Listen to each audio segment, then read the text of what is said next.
I just have a brief statement today. I'm very happy with the work that the Department of CPS has been producing. As you know, this week we had a release where last week we had meetings about environmental health. We expect a report to be produced in terms of how the different ministries can cooperate, and in particular what the role and function of the Ministry of VSI is in terms of making sure that our environment is a healthy environment. In addition to that project, next Monday, CPS is going to be launching a Mosquito Squad pilot project. This is done together with my colleague in Ministry of Education. So next week, Monday morning, we're going to start by kicking off the project at the Sister Marie Lawrence School. And the idea is what we're doing is we're focusing on children in fourth grade. So that's about, help me out, Silveria, age 9 to 10 about, yes? And so the idea is that we are educating them in terms of what we can do in terms of mosquito prevention, in particular around the schools. There was a study that was done where we found that around the schools there was actually quite a high incidence of potential breeding sites around the schools themselves. And so one way of addressing it is to educate the children, and actually what we're going to do, what the ministry is working with them to do, is to produce mosquito squads, so small groups of children. And these groups within the school will change every 2 weeks, and they're going to be informed in terms of what to look for on the school sites, and also they're looking at expanding it to probably around 100-meter radius around the school. They're going to be given safety vests, educational materials, activity books, and the idea is to educate them in terms of what to look for, what the impacts of mosquitoes breeding around the school could be, and how they communicate certain diseases like Zika or chikungunya or dengue. And then the idea is that they take that information and bring it home as well and impart that knowledge to their families. So we're very happy with the launch of the program. I'm very excited about it. It's another one of our continuing efforts to make sure that we reduce mosquito breeding sites on St. Martin. Thank you very much. First of all, I'd like to take this time to thank all who contributed to the tributes for our fallen soldier, Mr. Neville York, cultural icon of St. Martin, who passed away last week and was laid to rest yesterday. Last Saturday, we held a wake/musical artist concert, which was very uplifting to the family.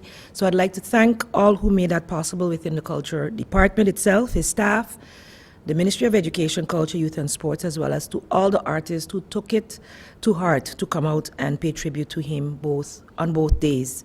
It was definitely quite an epiphany for many to see the throngs that turned out, and yesterday to hear all about his achievements as well. As a government, not just as minister, but as government, we will be continuing to highlight the achievements of several icons. We have started already over the past years with sports and in culture, and we will extend it also to the education field. But of course, we require assistance in gathering information. A lot of organizations have been doing things for many, many years, and in this light, I implore you to send in your information in terms of persons or achievements of the organization to the Department of Sports, if it relates to that, to the Department of Culture, when it relates to that, and to the Department of Education. As we have the Innovations Bureau and Project Management team, who, with the changes that we are making within the ministry, are being charged with actual carrying out of our events more so than outsourcing it for completely, which would save us some monies. So we are asking also, and we'd like to thank DCOM also for cooperating with us in finding information to produce some of the information slides that we saw over the 2 days. And we have pledged to create a documentary, as there is such a vast amount that could not be displayed in those days, and continue to do so. If you can remember, some of you, we started with Camille Bailey back in 2012, and we were able to honor him while he was still alive, fortunately, and we're not always blessed to be able to do so, as we don't see the future. And St. Martin has many, many icons which we have to recognize. So it is a pledge of the government through its Department of Culture and with the assistance of DCOM and the Innovations and Project Bureau to really continue to do so and utilizing all the media possible that would have allowed the general public to have access to this information about our heroes. Also ongoing, I'd also like to extend again condolences to the family and friends of the late Neville York and Gertrude York, because this is really a double blow for the family especially, and so we'll continue to uphold you in our prayers and stand by you at this moment of loss. The loss for the ministry cannot be even explained, and several people are asking me, what are we going to do now? And to tell you the god-awful truth, we have to get together as a ministry still and regroup in order to see how we will move forth from here, especially where we've taken a blow with the heads of departments, actually in 2 departments, and one is also very ill. So we are feeling the brunt of this now over the past 2 years, and this only compounds it further, and we have to value individuals for their contribution, make sure that people understand the contribution they are making, even when, as sometimes in management, you have to take them up their fingers for certain things. That does not diminish the contribution that they are making. Sometimes we have the continued cry of financial constraint, which dampens and diminishes the dreams and goals of many, especially within the organization. And so I ask you to stay focused, to stay encouraged, because this year we had quite some plans where execution would have been made possible, and I look forward to see how we can creatively and innovatively still achieve all the goals we had for 2017 and beyond. Of course, we will have to seek ways to fill that void that we have now felt over the past week, and it will remain a challenge, and I look forward to all of the suggestions moving forward to help make it possible.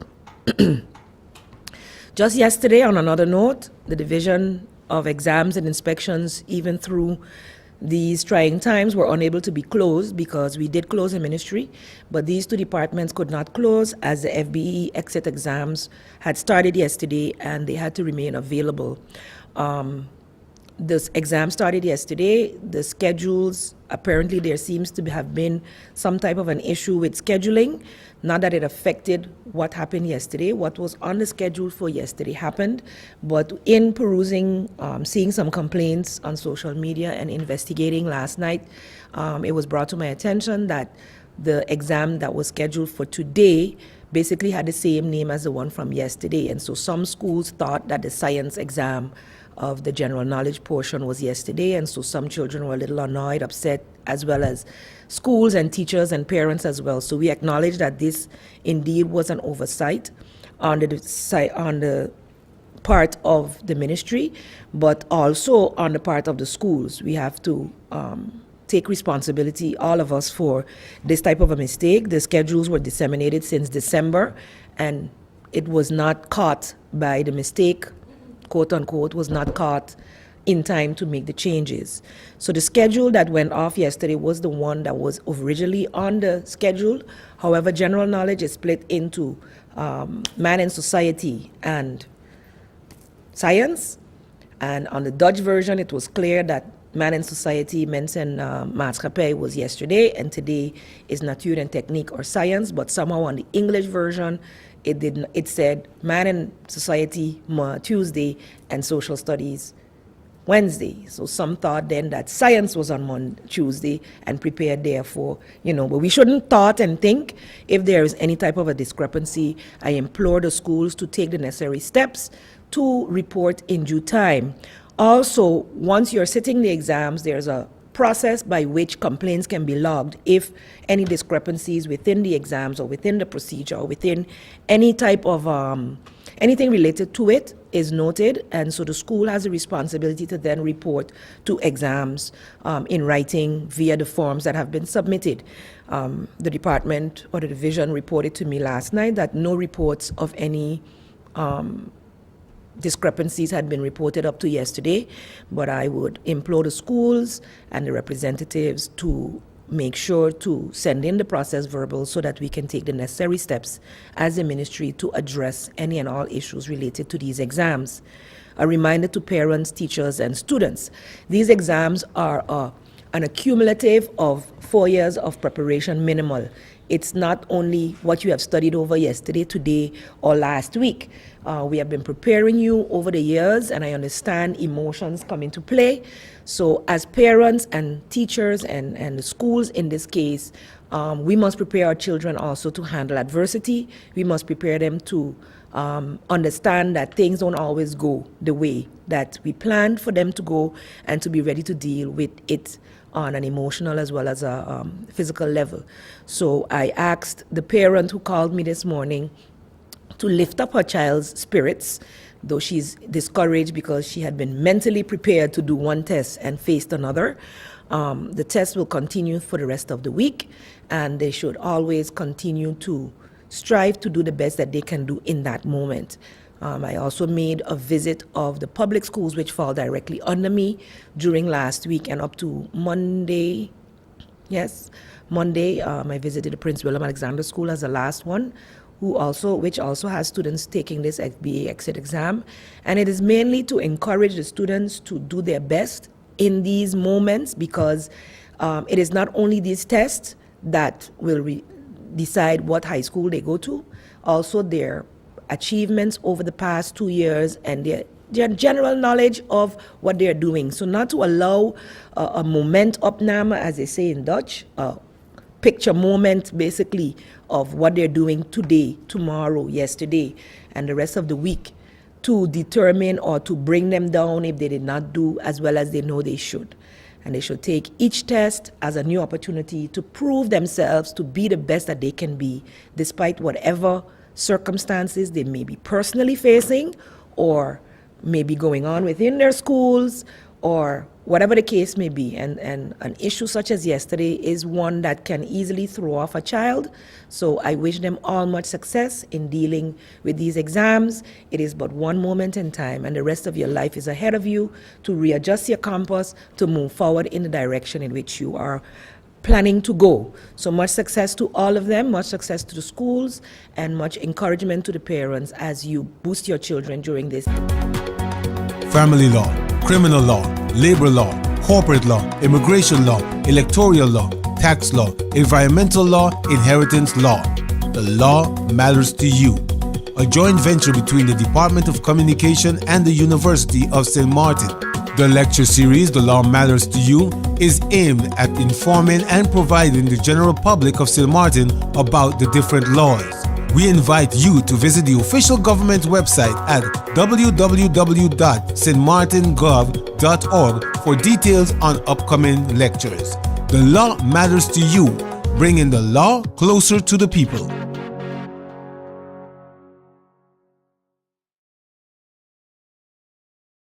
We will now move over to the question and answer segment.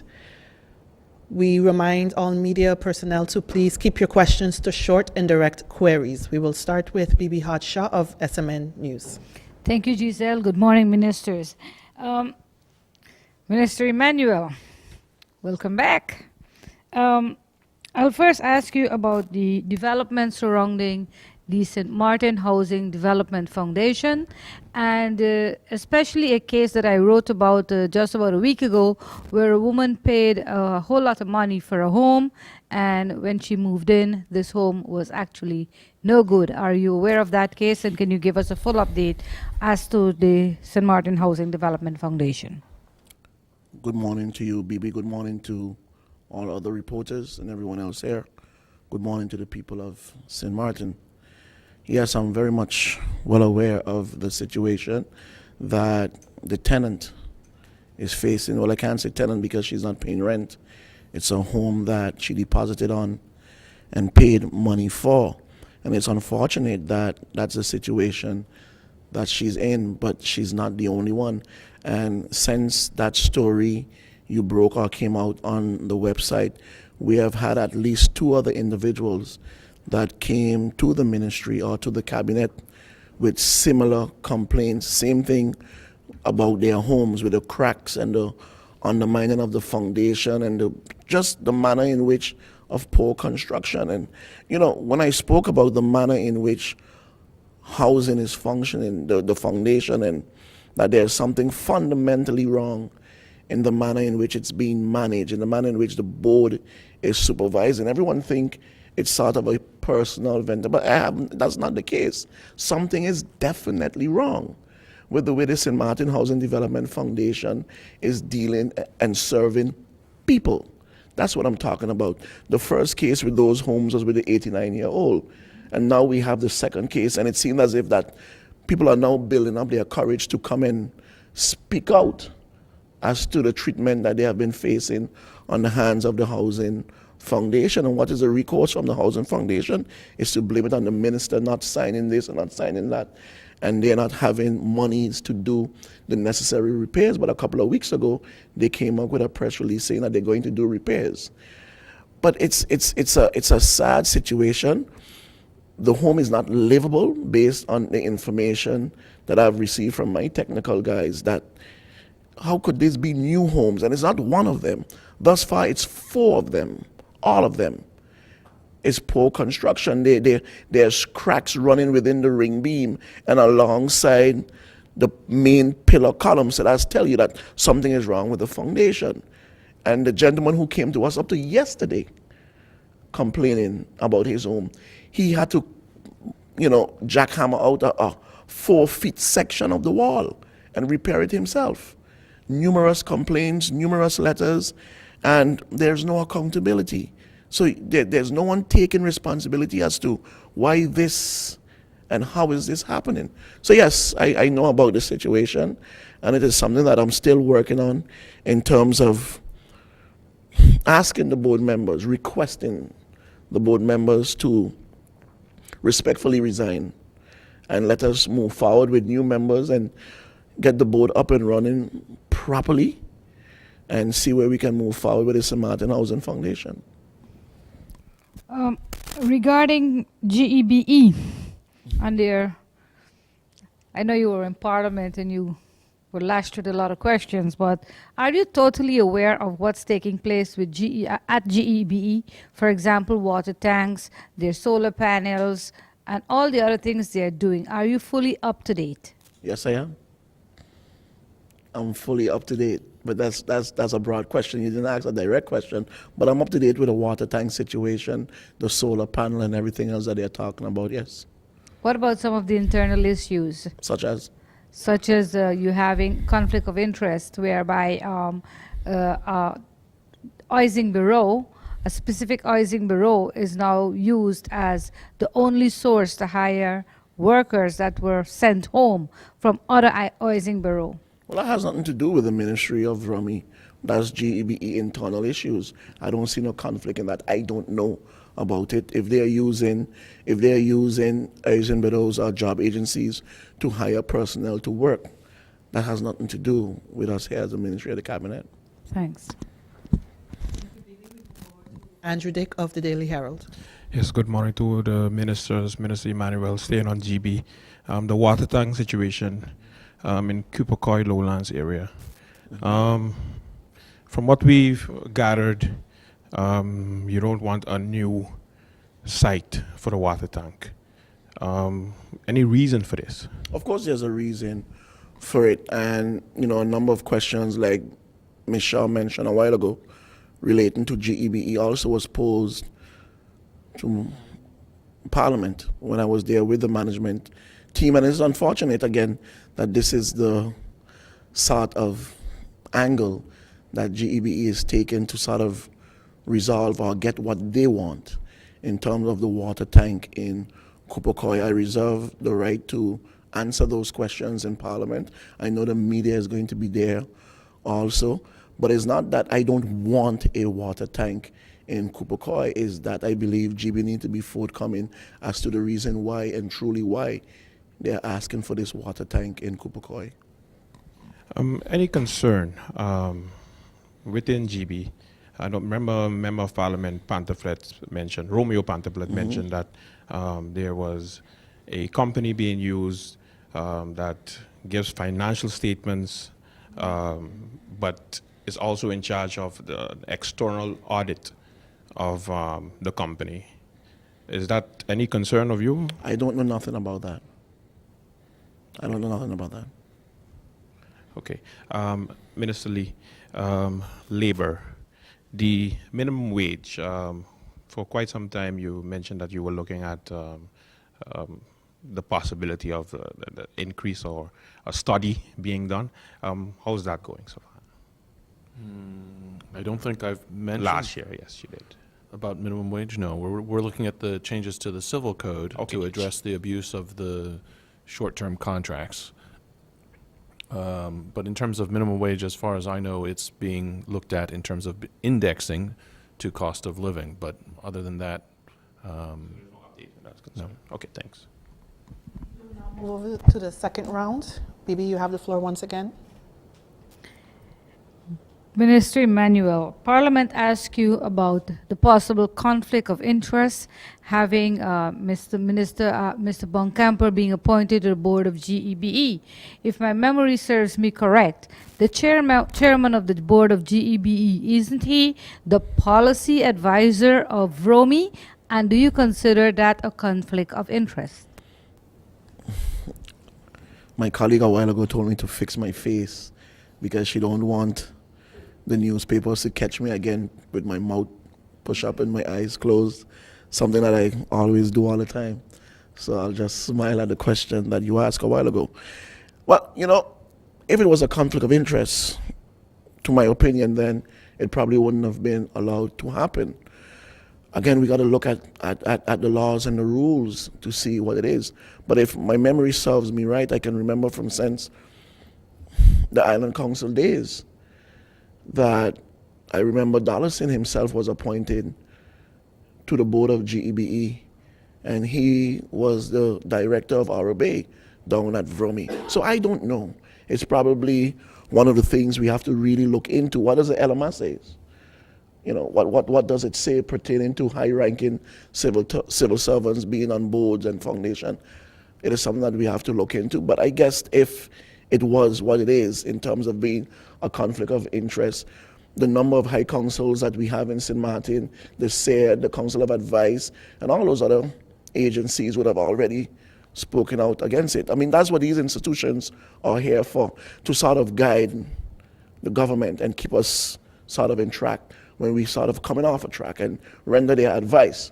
I would want to believe if that is the case, or if that was the case, we'd have probably heard something from the SAID, something from Council of Advice, something probably from the Ombudsman. We would have heard something before, or even from the governor, that listen, this is a conflict of interest and it can't happen. I don't know. But what it does, it puts me in a frame of mind and now in work to do some research and see if that is truly the case. And if that is the case, then yes, it is something that we need to be looked into, and probably a policy or something need to be put forward where no longer high-ranking civil servants can be functioning on boards and stuff, if that is the case. Thank you, Minister Emmanuel. Minister Lee, welcome back. Now that Mr. Clarenbeck has left the island for medical reasons or personal reasons, what's the status of the new hospital? Are you continuing with the project, or it's on a halt because Mr. Clarenbeck is not here at the moment? the new hospital project is continuing as per the original concept, contract signed. We're in the process of trying to secure the financing. So that's the next major hurdle to overcome. And I'm hoping by June, July to have a conclusion to the financing. With regards to the, I don't know what to call it. Is it a policy, a baseline study, an audit? Was it just consultation done by Mr. Van Kemenaar? Do you have the report? And if you do, can you give us a conclusion of the report, especially regarding the status of St. Martin Medical Center?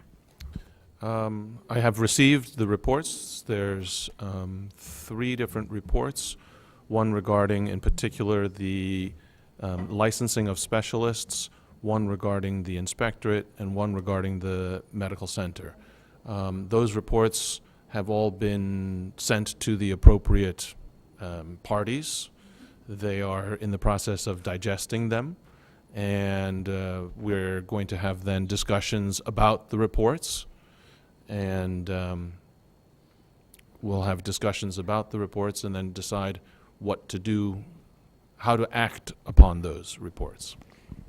Minister, really just a follow-up, and I'm asking my colleague just for this one follow-up, because this audit or baseline study took place because there are differences of opinion between the Inspectorate and SMMC.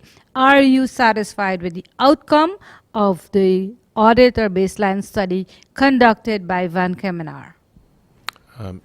Yes, I am. Look,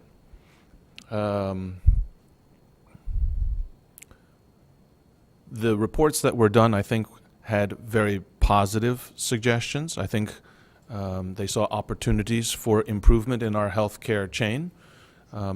So as we look at how we improve the overall healthcare chain, we need to look at the fundamentals, and I want to bring everybody on board working together with the same objective, which is providing, quality health care for our people here in St. Martin. The initial discussions that have ensued as a result of those reports, I find that they've been very positive, very constructive, very, from what I've seen, the Inspectorate, the Public Health, and SMMC, they had an opportunity to review their particular reports and make comments. They've looked at them objectively and I think see themselves in those reports. So I think the whole process is going very well, of getting people to talk to each other and try and figure out how we structurally fix the healthcare system. So in that respect, the objective of the reports meets my approval.